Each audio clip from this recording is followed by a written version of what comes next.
नमस्कार, आप देख रहे हैं न्यूज वन इंडिया। मैं हूं आपके साथ कीर्ति बिंदल और बुलेटिन का आगाज महत्वपूर्ण खबर के साथ कर लेते हैं। कल अलीगढ़ फिरोजाबाद के दौरे पर रहेंगे मुख्यमंत्री योगी आदित्यनाथ। कई विकास परियोजनाओं का लोकार्पण करेंगे, शिलान्यास करेंगे, प्रबुद्ध जन सम्मेलन को संबोधित करेंगे मुख्यमंत्री और अलीगढ़ और फिरोजाबाद में प्रबुद्ध वर्ग सम्मेलन को भी संबोधित करेंगे। तो इस वक्त की बड़ी खबर हम आपको बता रहे हैं। मुख्यमंत्री योगी आदित्यनाथ का अलीगढ़ और फिरोजाबाद का दौरा है और कल अलीगढ़ फिरोजाबाद के दौरे पर रहेंगे मुख्यमंत्री योगी आदित्यनाथ। कई विकास परियोजनाओं का लोकार्पण करेंगे, शिलान्यास करेंगे, प्रबुद्ध जन सम्मेलन को संबोधित करेंगे मुख्यमंत्री योगी आदित्यनाथ। और क्योंकि निकाय चुनाव भी नजदीक है और ऐसे में निकाय चुनावों को देखते हुए बीजेपी प्रबुद्ध जन सम्मेलन को संबोधित करते हैं तो कई महत्वपूर्ण बातें वो सभी के सामने रखते हैं कि उत्तर प्रदेश में कितना कार्य हुआ है और उत्तर प्रदेश में आगे कैसे कार्य चल रहा है। तो शहरों की सरकार बननी है और उसके लिए बीजेपी अभी से तैयार हो चुकी है।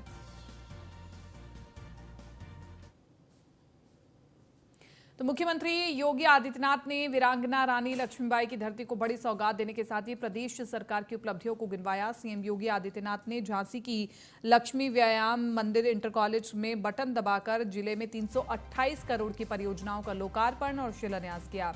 वहीं प्रबुद्ध वर्ग सम्मेलन को संबोधित करते हुए सीएम योगी ने कहा, प्रदेश के हर कोने का व्यापक विकास हमारी जिम्मेदारी।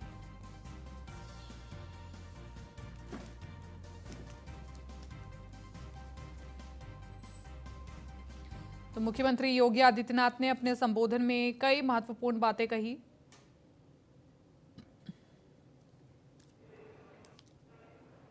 कभी प्रदेश के अंदर और देश के अंदर सूखा, बदहाली, अराजकता और प्राकृतिक संसाधनों पर लूट खसोट के लिए जाना जाता था। प्राकृतिक सौंदर्य और संसाधनों से समृद्ध होने के बावजूद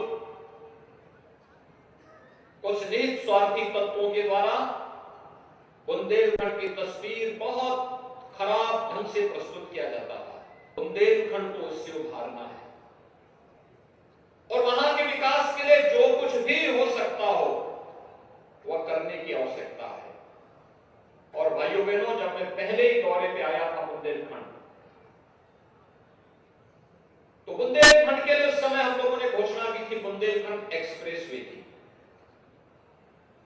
और उसके बाद आज बुंदेलखंड विकास की नई ऊंचाइयों को छूता हुआ दिखाई दे रहा है। बुंदेलखंड एक्सप्रेसवे को प्रधानमंत्री जी ने इसी वर्ष राष्ट्र को समर्पित कर दिया।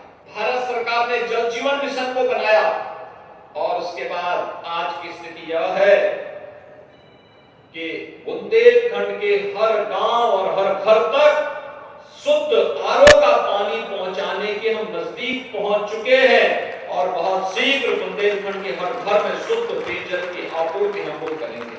व्यक्ति को जीने के लिए, ईज ऑफ लिविंग के उस लक्ष्य को और आसान बना देना। जो तमाम प्रकार की बीमारियां होती हैं उसमें प्रदूषित जल भी एक कारण है। डिफेंस कॉरिडोर के दो महत्वपूर्ण नोड झांसी और चित्रकूट में बन रहे हैं। भारत डायनेमिक्स का एक महत्वपूर्ण यूनिट यहां पर स्थापित हो रही है। प्रधानमंत्री जी स्वयं यहां पर आए थे और उन्होंने इसका शिलान्यास का कार्य संपन्न किया था। और भाइयों बहनों, ये कार्यक्रम निरंतर चल रहा है। आज बुंदेलखंड में बेहतर कनेक्टिविटी हुई है और उससे भी आगे बढ़ करके बुंदेलखंड के नौजवानों को नौकरी और रोजगार भी मिला है। बुंदेलखंड डकैती से मुक्त हुआ है।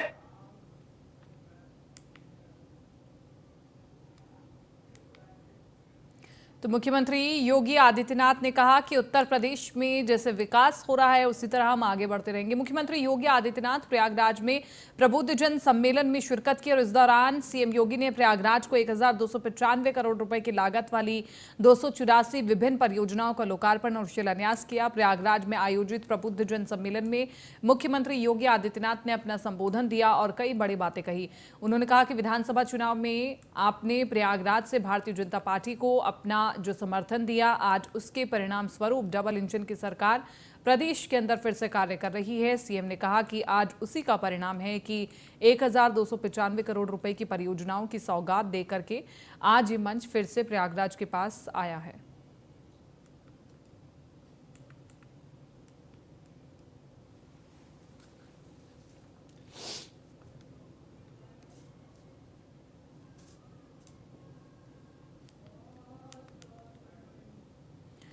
तो मुख्यमंत्री योगी आदित्यनाथ ने प्रयागराज में प्रबुद्धजन सम्मेलन को संबोधित किया और 1295 करोड़ रुपए की परियोजनाओं का लोकार्पण शिलान्यास किया। और मुख्यमंत्री योगी आदित्यनाथ ने कहा कि प्रयागराज में जिस तरह से कार्य हुए हैं, ये मंच मुझे अपनी ओर खींच कर के लाता है और बताता है कि उत्तर प्रदेश में आप सभी के सहयोग से बेहतरीन कार्य किए जा रहे हैं।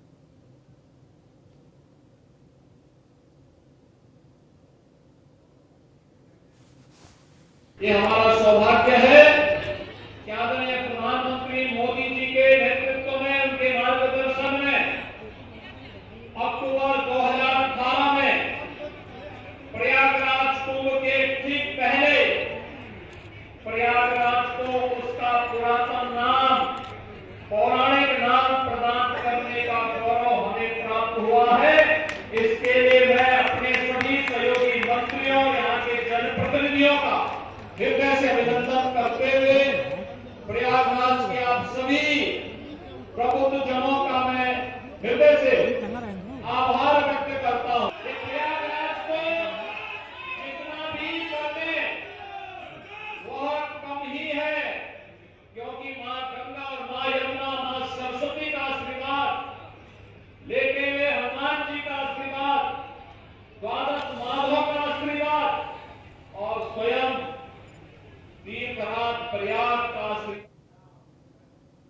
लखनऊ में डिप्टी सीएम ब्रजेश पाठक ने कहा कि योगी राज में अपराधियों के लिए जगह नहीं है। साथ ही उन्होंने मैनपुरी, रामपुर और खतौली में बीजेपी की जीत का दावा किया। उनसे खास बातचीत की हमारे संवाददाता मनीष मिश्रा ने।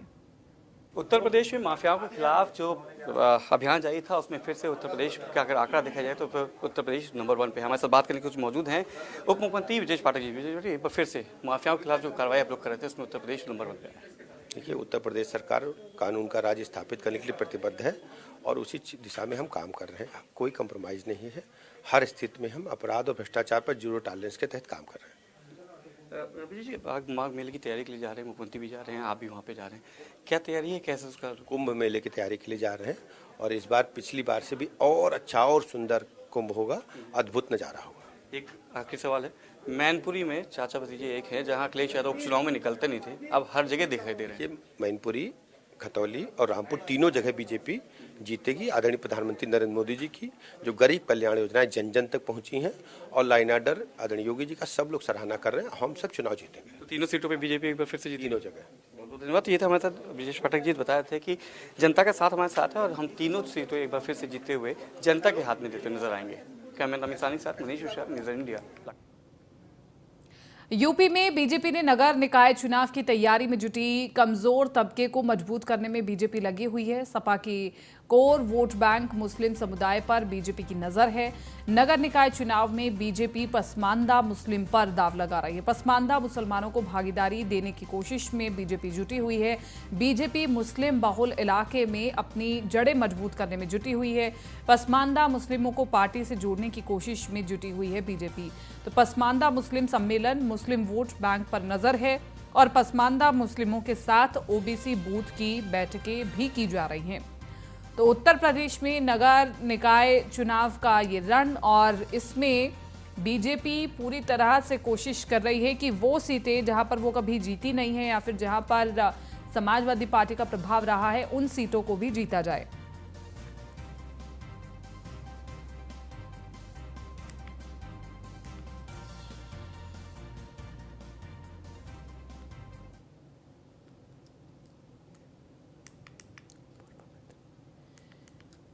और हमारी सहयोगी स्कंदिता मिश्रा ने पूर्व मंत्री मोहसिन रजा से खास बातचीत की है, सुनवाते हैं। बात करने के लिए मौसम रजा जी हैं, उनसे जानते हैं कि क्या कुछ कहना चाहेंगे इस मसले पर, क्योंकि कहीं ना कहीं सपा का कोर वोट बैंक रहता है जो पसमानदा मुस्लिम हैं उन पर। देखिए, हमेशा से दबे कुचले पिछड़े मुसलमानों को दबा कर रखा गया है, चाहे कांग्रेस रही हो, सपा बसपा कोई रही हो, लेकिन भारतीय जनता पार्टी ने सबका साथ सबका विकास के मूल मंत्र पे उनको अपने साथ रखने का काम किया है। आदरणीय मोदी जी ने जब से देश में सरकार आई है और उत्तर प्रदेश में आदरणीय योगी जी की सरकार के दौरान लगातार हमने उनके हर योजना में जो पात्र बना उसको उस पात्रता के आधार पर हमने योजना का लाभ पहुंचाया है। उसमें सबसे ज्यादा हमारे मुस्लिम समाज के लोग बने। अब जो बात आपने की है कि नगर निकाय के चुनाव को लेकर, तो नगर निकाय के चुनाव में मैं आपको बताना चाहता हूं, क्योंकि 2017 में हम लोग चुनाव में जीत कर आए थे और आदरणीय योगी जी मुख्यमंत्री बने थे, और संगठन ने जब 2017 के चुनाव हुए थे नगर निकाय के, उसमें भी हमने पार्षदी, सभासदी और चेयरमैन इन सब को लेकर लगभग 187 लोगों को टिकट दिए थे। ये बात आप लोगों को शायद नहीं पता है। अगर पिछले आंकड़े हमारे आप मांगेंगे तो उसमें भी बड़ी तादाद में हमने चुनाव लड़ाया था, सभासद से लेकर और चेयरमैन नगर पालिका में बहुत सारे प्रत्याशी लड़ाए थे। तो इस बार भी हम उसी को आगे बढ़ा, क्योंकि भारतीय जनता पार्टी भारतीय जनता की पार्टी है। भारतीय जनता पार्टी किसी हिंदू और मुसलमान की पार्टी नहीं है, इसलिए हमारे यहाँ भेदभाव नहीं होता है। हम राष्ट्र हित में और राष्ट्र के लोगों के हित में काम करते हैं, इसलिए हमारी पारदर्शी सारी जो भी योजनाएं होती हैं उनमें भी पारदर्शिता होती है। चुनाव के मुद्दे पर संगठन भी कोई काम करती है तो वो भी बड़ी पारदर्शी तरीके से करती है। ये सवाल अपने आप में भ्रम पैदा करने के लिए अल्पसंख्यक में और खासकर जो सपा बसपा कांग्रेस से करती है, क्योंकि इन्होंने उनको हमेशा से इस्तेमाल किया है वोट बैंक के लिए। हमने उनको अपने साथ लिया है देश हित के लिए और राष्ट्र हित में काम कराया है, और जहां पर वो पात्र बने हैं योजना उनको दी है। उसके साथ साथ सारे क्षेत्रों में जो भी हमारे आयोग बनते हैं सब में जहां जहां भागीदारी देना होती है पार्टी ने पारदर्शी तरीके से दी है और उसका लाभ बाकायदा हमारे समाज को मिल रहा है। अगर बात की जाए नगर निकाय चुनाव की, तो इसको कहीं ना कहीं लोकसभा चुनाव के लिए सेमीफाइनल के तौर पर देखा जा रहा है। अगर यहाँ प्रदर्शन अच्छा रहेगा तो आगे चीजें बेहतर रहेंगी, कैसे देखते हैं? भारतीय जनता पार्टी आदरणीय मोदी जी के नेतृत्व में देश में ही नहीं, हमारे नेता का पताका पूरी दुनिया में लहर रहा है। वो यशस्वी हैं, लोकप्रिय नेता हैं पूरे विश्व के, और पूरे देश का भरोसा आदरणीय मोदी जी पर है। तो लोकसभा से इसको जोड़कर नहीं देखेंगे, लेकिन हाँ, विस्तार करने का है एक मौका कि हम अगर पिछली बार 350 जीते थे तो 450 सीटें हम क्यों नहीं जीत सकते, इसलिए हम इसमें प्रयास करेंगे। चलिए, बहुत बहुत धन्यवाद न्यूज़ वन इंडिया से बात करने के लिए। तो ये थे हमारे साथ मौसम रजा जी, जिन्होंने बताया कि भारतीय जनता पार्टी जो है वो भारत की जनता की पार्टी है और लगातार अपनी परफॉर्मेंस को बेहतर करने की कोशिश करती है। कैमरा पर्सन सैफ के साथ Skandita Mishra, news one India, Lucknow. हमारे साथ उत्तर प्रदेश में नगर निकाय चुनाव होने को हैं और सभी पार्टियां लगातार तैयारियों में जुटी हुई हैं, लेकिन भारतीय जनता पार्टी ने एक नई कोशिश की है। इस बार जो मुस्लिम बहुल इलाके हैं वहां पर वो अपनी पैठ बनाने में हैं, और जो वहां के जो लोग हैं, जो पसमानदा मुसलमान हैं, उनकी कहीं ना कहीं भागीदारी बढ़ रही है और इलेक्शन में कहीं ना कहीं उनको सीट देने की कोशिश की जा रही है।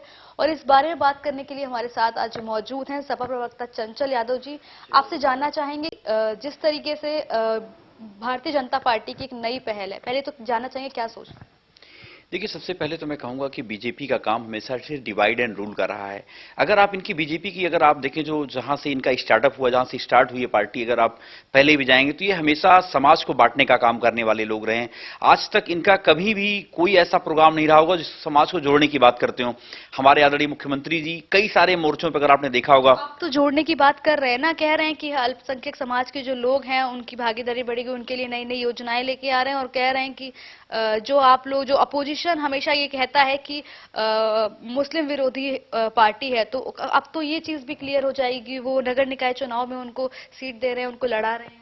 देखिए, ये लोग उस चीज को फॉलो करते हैं, मुंह में राम बगल में छुरी वाली कहानी है कि इनके मन में कुछ और होता है। अगर सबको समान समझते, अगर सबको समान आंख से देखते, एक आंख से देखते, तो मैं आपसे पूछना चाहता हूं कि पूरे प्रदेश में एक भी एसएचओ कोई मुसलमान आप बता दीजिए, या पूरे प्रदेश में एक भी डीएम, एक भी एसपी, एक भी कानून, मतलब जितनी बड़ी पोस्टों पर बैठने वाले लोग हैं, एक भी मुस्लिम समाज कि कोई आदमी आपको नहीं मिलेगा। आप बताइए, अभी ब्रजेश पाठक जी आए दिन अस्पताल जाते हैं, क्या किसी भी अस्पताल की हालत सुधरी है? या पूरे लखनऊ के अंदर कोई इन्होंने 50 बेड का अस्पताल बनाया हो? हम लोगों ने जो गोमती रिवर फ्रंट बनाया था उसको आगे बढ़ाने का काम करना था इनको, वो काम रोक दिया इन्होंने। देख सकते हैं आप, ये थे हमारे साथ चंचल यादव जी, जो कह रहे हैं कि जो पसमानदा मुसलमानों को आगे बढ़ाने का जो काम कर रही है, कहीं ना कहीं कहना चाह रहे हैं कि सिर्फ जुमलेबाजी है और झांसा है, कहीं ना कहीं इंटेंशंस कुछ और हैं। तो ये थे हमारे साथ चंचल यादव जी और कैमरा पर्सन सैफ के साथ Skandita Mishra, news 1 India, Lucknow. Bharatiya Janata party इस बार निकाय चुनाव में पसमानदा समाज को एक सिंबल देने के लिए, उनको सामाजिक न्याय देने के लिए, जो सपा बसपा कांग्रेस में उनको केवल वोट बैंक बनाकर रखा गया और उनको कभी सामाजिक न्याय नहीं मिला, कभी उनको प्रतिनिधित्व नहीं मिला, कभी चुनाव में उनको इतनी बड़ी संख्या में टिकट नहीं मिले जितने मिलने चाहिए थे। आज भारतीय जनता पार्टी उनको सामाजिक न्याय के साथ योजनाओं में बड़ी हिस्सेदारी दे रही है। लगभग 4.5 करोड़ पसमानदा समाज से उत्तर प्रदेश के अंदर लाभार्थी हैं, उनमें 2,61,00,000 राशन, 1,25,000 लोगों को आयुष्मान भारत के कार्ड, 33,000 बहन बेटियों को शादी कराने का काम योगी जी ने किया है। इसके अलावा लगभग 20 लाख लोगों को घर देने का काम, छत देने का काम योगी जी ने किया है। हर घर में पसमानदा के बिजली पहुंचाने का, जल पहुंचाने का और उनको सम्मान देने का काम भी योगी जी ने किया है। उत्तर प्रदेश में एक बार फिर चुनावी बिगुल बज गया है और इस बार नगर निकाय चुनाव को लेकर सभी पार्टियां लगातार तैयारियों में जुटी हुई हैं, क्योंकि इस बार भारतीय जनता पार्टी और समाजवादी पार्टी दोनों ही अपने चुनाव चिन्ह पर प्रत्याशियों को लड़ा रही है। हालांकि तारीखों का अभी तक ऐलान नहीं हुआ है, लेकिन दिसंबर में वोटिंग होनी है और जनवरी में कहीं ना कहीं रिजल्ट आ जाएगा। और जैसा कि हर साल हमेशा ही भारतीय जनता पार्टी एक नई कोशिश करती है, एक नई पहल के साथ जमीन पर उतरती है, तो इस बार उनकी ये नई पहल इस प्रकार है कि वो जो पसमानदा मुस्लिम हैं उन पर दांव खेलने की फिराक में है। कहीं चाहते हैं जो कमजोर तबके के लोग हैं उनकी भागीदारी बढ़े और उनको जोड़ने की कोशिश है भारतीय जनता पार्टी के साथ में। तो कहीं ना कहीं बीजेपी की मंशा है कि जनता में संदेश जाए कि भारतीय जनता पार्टी मुस्लिम विरोधी पार्टी नहीं है। लेकिन कहीं ना कहीं इसका नुकसान समाजवादी पार्टी को हो सकता है, क्योंकि समाजवादी पार्टी का कोर वोट बैंक है मुस्लिम समुदाय। तो देखना होगा कि क्या। सपा अध्यक्ष अखिलेश यादव ने लोकसभा चुनाव को लेकर के बड़ा ऐलान किया। उन्होंने कहा कि वो कन्नौज से 2024 का चुनाव लड़ेंगे। डिंपल यादव को मैनपुरी से उपचुनाव से उतारे जाने के बाद कन्नौज सीट को लेकर एक सवाल पर अखिलेश यादव ने कहा, खाली बैठा हूं, क्या करूंगा, चुनाव तो लड़ लूंगा, हमारा काम ही है चुनाव लड़ना। उन्होंने कहा कि जहां से पहली बार चुनाव लड़ा था वहीं से लड़ लूंगा, वैसे पार्टी ही तय करेगी कि चुनाव में करना क्या है। डिंपल यादव कन्नौज सीट से सांसद रह चुकी हैं। आपको बता दें कि अखिलेश यादव ने अपना राजनीतिक सफर कन्नौज लोकसभा सीट से किया था, जहां से साल 2000 में उपचुनाव में सांसद चुने गए थे। इसके बाद 2004 में दोबारा और 2009 में तीसरी बार लोकसभा सांसद चुने गए थे।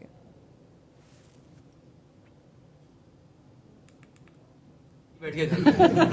अरे हमारा काम ही चुनाव लड़ना है, तो चुनाव लड़ेंगे। यहाँ पे जहाँ पहला चुनाव लड़े वहाँ फिर चुनाव लड़ेंगे। कन्नौज को जोड़ने का हुआ, कन्नौज के विकास का हुआ हर तरफ से। बीजेपी के पास जो मुद्दे हैं उन पे पैसा खर्च होना ही नहीं है, नफरत में कोई पैसा खर्च होना है क्यों? सिद्धार्थनगर जिले के समाजवादी पार्टी के पदाधिकारी और कार्यकर्ताओं ने जिला मुख्यालय पर जोरदार प्रदर्शन किया। प्रदर्शन कर रहे समाजवादी पार्टी के सैकड़ों कार्यकर्ताओं ने किसानों से संबंधित 9 सूत्रीय ज्ञापन अपर जिला अधिकारी सिद्धार्थनगर को सौंपा। अपने 9 सूत्रीय मांग पत्र के बारे में बताते हुए सिद्धार्थनगर जिले के सपा जिला अध्यक्ष लालजी यादव ने कहा कि 22 नवंबर को नेताजी स्वर्गीय मुलायम सिंह यादव की जयंती के अवसर पर समाजवादी पार्टी के कार्यकर्ताओं ने संघर्ष दिवस के रूप में मनाने का निर्णय लिया था। लालजी यादव ने बताया कि सिद्धार्थनगर जिला का ज्यादातर हिस्सा बाढ़ प्रभावित था। बाढ़ की वजह से किसानों की काफी फसल का नुकसान हुआ था। उनकी मांग है कि जल्द से जल्द सरकार बीमा कंपनियों के द्वारा किसानों को उनके नुकसान का मुआवजा दिलाए। मांगे हमारी हैं जो सिद्धार्थनगर जनपद में विभिन्न प्रकार की समस्याओं को लेकर मुख्य मुद्दे बाढ़ पीड़ित किसानों को जो फसल बह गई है उसका बीमा कंपनियों से मुआवजा दिलाया जाए और बाढ़ राहत क्षेत्र के किसानों को जो गांव महरूम हुए हैं, बाढ़ से घिरे हैं, उनकी बिजली में बिल माफ़ की जाए और केसीसी भी माफ़ की जाए। ऐसे मुख्य मुद्दे हैं। खाद बीज की उपलब्धता बहुत कम है। एक बोरी लाइन लगते हैं, दिन भर 2 दिन में एक बोरी खाद मिलती है। मुजफ्फरनगर के नावला गांव पहुंचे पूर्व विधायक सतवीर त्यागी ने नावला गांव में डोर टू डोर जनसंपर्क किया। इस दौरान सतवीर त्यागी ने बताया कि पहले गांव में कुछ नेगेटिविटी थी, लेकिन अब सब कुछ नॉर्मल है। ये गांव बीजेपी को बहुत बहुमत के साथ जिताने का काम करेगा।